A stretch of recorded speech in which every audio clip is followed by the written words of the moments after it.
Bien. Alors, cher maître Jean Tréhur, vous avez beaucoup de choses à nous dire. On va pas pouvoir tout dire ce soir parce qu'il nous reste une petite heure, moins d'une heure d'émission. Je voudrais d'abord peut-être que vous nous indiquiez l'affaire Castellucci, parce que c'est l'affaire la plus récente. Nous avons eu quand même des il y en a encore des plus récentes que cela, mais... Voilà, mais alors on va peut-être commencer par Castellucci, puis après vous allez faire le plus récent jusqu'à demain. Hein, oui. Parce que on est rediffusé demain, donc si vous pouvez déjà nous annoncer les nouvelles de demain pour ce soir. Prévu, voilà, c'est prévu. Alors c'est parfait. Voilà. Cher maître, nous vous écoutons et nous allons évidemment participer par nos questions et à ce point intéressant que vous allez nous dire. Voilà, l'affaire Castellucci, que je prononce à la française, je trouve que ça lui va bien. Souvenez-vous, chers auditeurs de Radio Courtoisie, c'est cette espèce d'auteur de théâtre contemporain, on n'ose pas dire de théâtre, mais bon, qui a produit une œuvre considérable. Et dans cette œuvre, il y a cette pièce qui s'appelle sur le concept du visage du Fils de Dieu. D'abord, j'ignorais que le visage du Fils de Dieu était un concept. Je pensais que c'était une réalité charnelle, incarnée et rédemptrice. Et alors, parce qu'il se dit catholique, évidemment. Dans ce spectacle, on voit sur la scène du théâtre de la ville, théâtre municipal, appartenant à la ville de Paris, géré par une association de théâtre de la ville, un vieillard se vider de ses boyaux pendant 55 minutes sur scène.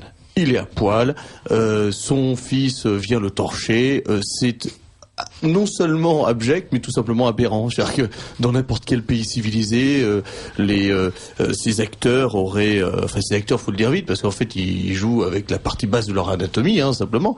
Se seraient déjà pris des jets de tomates dans la figure et on leur aurait dit rembourser. Mais enfin, les bobos dégénérés qui vont voir ce genre de spectacle, ça leur plaît et l'odeur de la merde les fascine.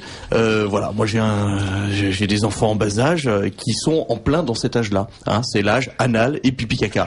Eh bien, nous avons des adultes de 30, 40, 50, 60 ans qui sont en plein âge anal et pipi caca. C'est consternant pour notre civilisation, mais c'est révélateur de ce qu'on peut, de cette société où on inverse les valeurs et de ce qui est laid, on en fait du beau. Et inversement, et pareillement pour le mensonge Moi, avec du lait, je fais du fromage, mais enfin, chacun fait ce qu'il peut. Enfin, voilà, chacun fait ce qu'il peut avec ce qu'il a. Voilà. Et, sauf que ça pourrait s'arrêter là si, évidemment, il n'y avait pas, à la fin de ce spectacle, d'abord une scène qui n'a pas été produite à Paris parce qu'elle a été supprimée à la demande des autorités, mais elle avait été produite à Avignon où des enfants de 9 ans jettent des grenades en plastique sur le visage du Christ qui est en fond de toile de la scène. Ça a été supprimé, on ne sait pas bien les raisons, mais enfin ça a été supprimé. Mais déjà on voit bien que le spectacle n'est pas simplement un spectacle scatologique, c'est un spectacle blasphématoire. Et à la fin, le vieillard diarrhéique qui s'appelle Piazzi, qui s'est constitué partie civile, on va en parler tout de suite, monte derrière, par une échelle derrière la toile qui représente le Christ et chie. On peut pas dire autre chose. Ça dégouline sur le visage du Christ. Le visage se déchire et à la fin, apparaissent ces mots. You are, alors je suis désolé, c'est le spectacle qui est comme ça. You are my shepherd. Tu es mon berger, et un autre clignote, tu n'es pas mon berger, you are not my shepherd. Tu es mon berger, tu n'es pas mon berger. Bon, voilà, indépendamment de ces intentions de l'auteur dont on se contrefiche absolument, qui a été systématiquement utilisé quand la griffe avait attaqué pour nous voir débouter. Les intentions de l'artiste, on se moque des intentions de l'artiste. Vous savez, quand un type va violer une fille dans la rue, il a peut-être des intentions très amoureuses, il n'empêche qu'objectivement c'est un viol. Et l'objectivité de cette pièce est une objectivité profanatrice. Et au moment où la merde, pardonnez-moi, c'est peut-être un peu trivial, mais je vois pas comment on pourrait dire avec des mots fleuris ce qui est de la merde. Pendant que dégouline cette merde sur le visage du Christ, l'artiste cette espèce de dégénéré. Je crois qu'on peut pas dire dégénéré parce que c'est les nazis qui disent ça, il paraît. Donc on n'a pas le droit. C'est interdit. C'est comme résistance, on n'a pas le droit. Enfant gazé, on n'a pas le droit non plus. Mais voilà. Bon, eh bien, le dégénéré qui a produit ce truc-là envoie des odeurs de merde dans la salle. Pour qu'on comprenne bien que ce qui dégouline sur le visage du Christ est de la merde. Il faut quand même avoir une bonne dose de je ne sais pas quoi dans la tête, de la merde peut-être.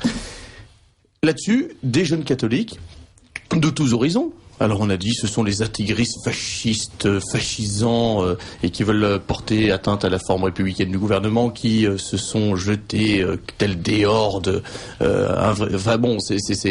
Ils sont montés sur scène pour certains, ils se sont agenouillés, ils ont prié. Et ils ont chanté des chants religieux. D'autres se sont levés dans la salle et ont dit blasphème, c'est honteux, voilà. Et puis d'autres se sont contentés de sortir.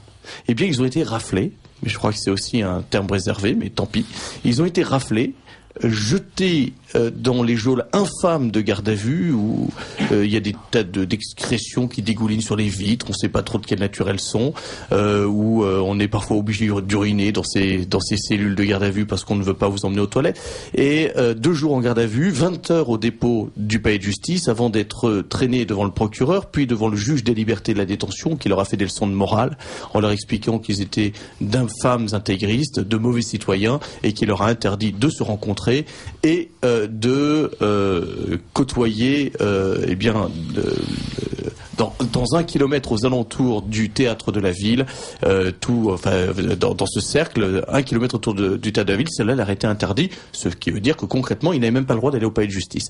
Ce qui montre la débilité de telle décision. Alors on vous explique, oui, mais évidemment, ça ne comporte pas le palais de justice. Sauf que quand on vous dit vous avez interdiction d'aller à 1 kilomètre autour, ça comporte nécessairement le palais de justice. Et puis que n'importe quel juge fou, parce qu'il peut arriver que des juges soient fous. Non. Si, je vous jure. C'est pas possible. Ça arrive. Ah non, c'est pas possible. Pourrait vous envoyer en détention provisoire parce que vous êtes allé au palais de justice, pour X raisons. Donc, voilà. Bon. Ça, c'est pour l'anecdote. Ils ont été traînés devant le tribunal.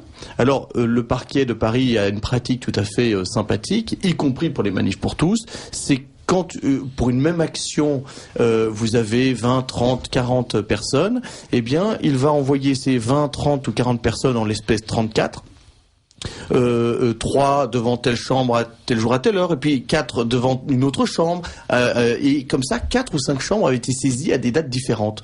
Voilà, pour empêcher concrètement ces jeunes de se défendre correctement avec l'appui de leurs amis. Ils ne veulent pas qu'on fasse des tribunes de ces procès, disent-ils. Eh bien, manque de bol, on a fait réunir l'ensemble de ces procès et nous nous sommes retrouvés à une seule audience, faut le dire vite, à 5 audiences, nous avons retrouvé à 5 audiences devant la même chambre. 5 audiences. Ça a été invraisemblable. Nous avons plaidé avec force un certain nombre de nullités, d'exceptions d'inconstitutionnalité qui ont été acceptées, refusées par la Cour de cassation. Nous sommes revenus, nous avons soulevé des exceptions d'inconventionnalité. Nous avons plaidé. C'est quoi l'inconventionnalité? C'est le fait qu'un texte de loi français soit contraire, alors non pas à la Constitution, ce qui relève de la procédure de la fameuse QPC, mais contraire à la Convention européenne des droits de l'homme. Voilà. Et les conventions internationales étant dans notre droit supérieur au texte français, ce qui est délirant dans un régime de souveraineté, mais ce qui au final nous va très bien puisque les textes supérieurs nous protègent par rapport non seulement à nos gouvernants, mais également aux forces de l'ordre qu'ils dirigent, mais également à certains textes qui sont complètement délirants, eh bien, nous pouvons demander au juge d'écarter un texte qui serait contraire à une convention européenne, en l'espèce de la Convention européenne des droits de l'homme. Et nous avons plaidé la relaxe avec force. En rappelant un certain nombre de points de droit, de points de procédure, ils ont tous été poursuivis. Et là, alors les auditeurs de droit du contenu le savent peut-être, mais ils ne s'en souviennent peut-être plus. Les 34 ont été poursuivis pour avoir entravé le spectacle majeur de Castellucci, entraver la liberté d'expression de Monsieur Castellucci, avec des menaces, des violences ou des voies de fait, Donc les menaces, tout le monde était d'accord qu'il n'y en avait pas. Les violences physiques non plus, mais les voies de fait, oui, qui sont des violences non physiques. Donc des violences quand même.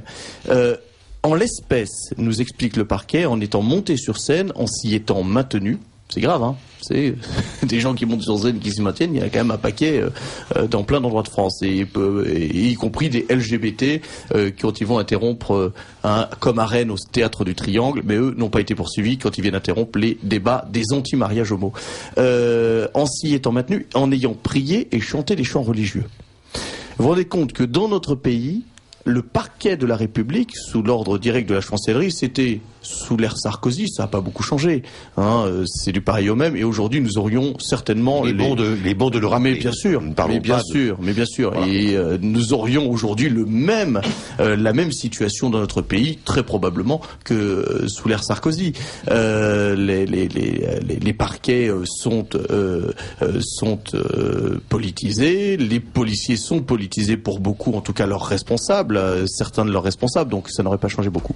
Et ils ont été donc poursuivis, et notre parquet de la République a quand même osé poursuivre comme violence des prières et des chants religieux. Enfin, on marche sur la tête. Nous avons plaidé la relaxe avec force, avec moultes arguments, après de très longues audiences, et le jugement vient de tomber vendredi dernier. Ils sont condamnés à plus de 33 000 euros. L'un d'entre eux a été condamné, on n'a toujours pas compris pourquoi, à 6 000 euros de jour amende. Il doit payer pendant près de 2 ans 10 euros par jour. S'il ne le fait pas, il partira 2 mois en prison. La même peine que pour Nicolas. Voilà, 6 000 euros. Vous rendez-vous compte ce que cela signifie pour un étudiant ou un jeune professionnel? C'est invraisemblable. Ils ont été condamnés à indemniser la mairie de Paris, ils ont été condamnés alors à des montants symboliques, 1 euro, mais les frais d'avocat, 1 000 euros pour la mairie de Paris, 500 euros pour le théâtre de la ville. Et alors là, il faut que vous vous teniez aussi, chers auditeurs de Radio Courtoisie, 2 d'entre eux ont été relaxés. Parce que, alors, il y en avait un qui, au lieu de descendre vers la Seine, montait lui vers la régie. Donc il n'y avait rien qui laisse penser, à mon avis, il allait peut-être satisfaire un besoin bien naturel pendant que l'acteur déféquait sur scène. Eh bien, lui a été relaxé, non pas parce qu'il n'allait pas vers la scène et que donc, manifestement, il n'était pas là pour entraver, mais simplement parce qu'il avait tenté d'entraver. C'est-à-dire que il a tenté d'entraver en montant alors qu'il aurait dû descendre. Non mais c'est invraisemblable. Et le deuxième qui a été relaxé, c'est mon client, enfin un de mes clients, qui lui, à 67 ans, s'est levé pour vomir. Il s'est levé pour vomir. Il a été pris d'un malaise devant la merde qui se déversait sur le théâtre de la ville. Les pompiers sont venus. On a dans le dossier l'intervention des pompiers. Et le tribunal a osé le relaxer en disant qu'il n'a juste fait que tenter d'entraver. Alors qu'il s'est levé, il a juste tenté de ne pas vomir. Non mais c'était invraisemblable. Alors voilà, une décision qui est totalement inacceptable. L'ensemble des prévenus et l'ensemble des avocats sont spontanément tombés d'accord pour faire appel. Nous faisons appel, nous avons fait appel de cette décision parce que c'est une question de principe. Il est évident que on ne peut pas accepter quand on est prévenu, et je parle pour eux parce qu'ils sont sur cette longueur d'onde évidemment, d'être condamnés pour une entrave à la liberté d'expression pour avoir simplement voulu défendre l'honneur du Christ et leur honneur de chrétiens. C'est invraisemblable. Et aux journalistes, alors moi j'ai des journalistes qui m'ont dit mais enfin vous comprenez que le théâtre de la ville ait pu être choqué par cette entrave. Mais je leur ai dit non, je comprends pas. Je ne comprends pas, parce que la réalité, c'est que s'ils avaient produit Shoah Picnic ou Mahomet le cochon, c'est des bombes qui auraient explosé. C'est pas des prières auxquelles ils auraient eu droit. Alors évidemment, c'est absolument scandaleux. Et Shoah Picnic ou Mahomet le cochon auraient été d'ailleurs tout aussi détestables pour ceux qui se seraient sentis agressés, évidemment. Donc voilà où nous en sommes. Donc nous sommes en appel sur une décision que je considère pour ma part comme une décision qui est évidemment orientée, puisque voilà un tribunal qui a dit qui a dit que nous verrons la motivation. Mais par nature, ce tribunal a dit que prier, chanter des chants religieux constituait une violence. Voilà, une violence. Je crois qu'il y a un grave problème de droit qui se pose aujourd'hui à notre société. Surtout que c'est nous l'avons plaidé, c'est le lieu même du théâtre que de manifester, de contre-manifester. Il y a la bataille d'Hernani, tous les 12 vers, la pièce de Victor Hugo était interrompue 150 fois par représentation. Beaucoup de spectacles dits happening ou happenage dans les années 60, 70 jusqu'aux années 80, jusqu'à temps que l'affaire disparaisse, appelaient les spectateurs à monter sur scène. Bien sûr. Pour participer à des machins trucs. Bon, ce sont des choses tout à fait naturelles. Enfin, je veux dire, les tomates, quand on n'était pas content, enfin, on hurlait, on trépignait, etc. Enfin, c'est des choses tout à fait normales. On n'interrompt pas un spectacle au motif qu'on n'est pas d'accord avec ce spectacle. Je suppose que les jeunes qui se sont introduits dans ces salles avaient payé leur ticket d'entrée, ils sont pas entrés par la cheminée comme le Père Noël. Bon, d'accord. C'est cher payé pour de la merde entre nous. C'est cher payé, mais une fois qu'on a payé, si on n'est pas contre ce spectacle, on peut dire ouh, c'est scandaleux, dehors, voilà. Eh ben, c'est pas possible. Vous comprenez pourquoi le théâtre moderne ne le permet pas. Vous comprenez pourquoi le théâtre moderne, le théâtre d'aujourd'hui, a supprimé les entr'actes.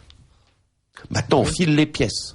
Pourquoi? Parce que quand il y avait l'entracte pour toutes ces pièces pourries, à la levée du rideau après l'entracte, il n'y avait plus personne dans la salle. Mec, on revenait pas.